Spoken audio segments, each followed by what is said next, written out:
त्याविषयी जर तपशील मागितला तर शून्य आहे. राज्याच्या पोलीस महासंचालकपदी एक महिला अधिकारी आहेत ना.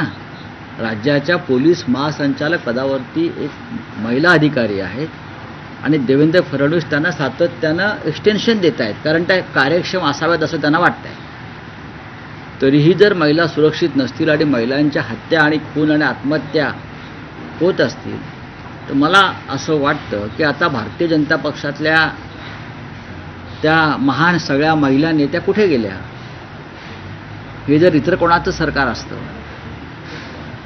तर या महिलांवरील हल्ले, अत्याचार, खून या विरोधामध्ये सत्ताधारी पक्षाच्या महिला नेतृत्वानं, महिला आमदारांनी रस्त्यावर तांडव केला असतं. मग आता ह्या सगळ्या गप्प काय, कसली वाट पाहत आहेत. अत्यंत चित्र गंभीर आहे या महाराष्ट्राचं. सरकारसारखं काम करत नाही. सरकारची प्रशासनावर पकड नाही. गृह खातं अजगराप्रमाणे निश्चित पडलेलं आहे. अशा पद्धतीत या राज्यातील महिला असतील, तरुण असतील, वृद्ध असतील, त्यांची सुरक्षा वाऱ्यावर आहे. रावसाहेब, आणखी एक विषय होता की सध्या भाजपमध्ये अन्य पक्षातून मोठ्या प्रमाणावर इनकमिंग होतं आहे. मात्र जुन्या कार्यकर्त्यांकडे लक्ष द्या, नाहीतर जेवढ्या जोराने वाढलो तेवढ्याच जोराने खाली आल्याशिवाय राहणार नाही, असं स्वतः भाजपचे केंद्रीय नेते नितीन गडकरी म्हणत आहेत. नितीन गडकरींनी आपल्या पक्षातल्याच नेत्यांचे कान टोचल्याचं म्हटलं जात आहे. नितीन गडकरी हे कायम कान टोचण्याच्या भूमिकेत असतात. नितीन गडकरींची जर गेल्या काही काळातली वक्तव्य, भाषणं ऐकली तर त्यांनी कानच टोचण्याचा कार्यक्रम हाती घेतलेला उपक्रम. पण त्यांच्या कान टोचण्याचा काही उपयोग होतोय का हे पाहायला पाहिजे.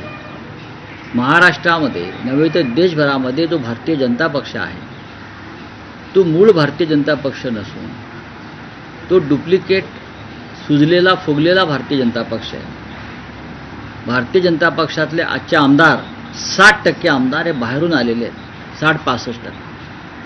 भारतीय जनता पक्षातले जे प्रमुख पदाधिकारी आहेत, जे स्वतःला नेते म्हणून मिरवतात, हे कधी काळी भारतीय जनता पक्षाच्या विरोधात काम करणारे लोक होते. त्यांना भारतीय जनता पक्षाची विचारधारा काय माहिती आहे. जे कालपर्यंत हाफ चड्डीवर संघाच्या घाणेरड्या शब्दात टीका करत होते, आज ती संघाच्या चड्ड्या घालून संचलनात सामील होताना जेव्हा पाहतो तेव्हा लोक हसतात, लोकांना गंमत वाटते, लोक त्याचा मजा घेतात.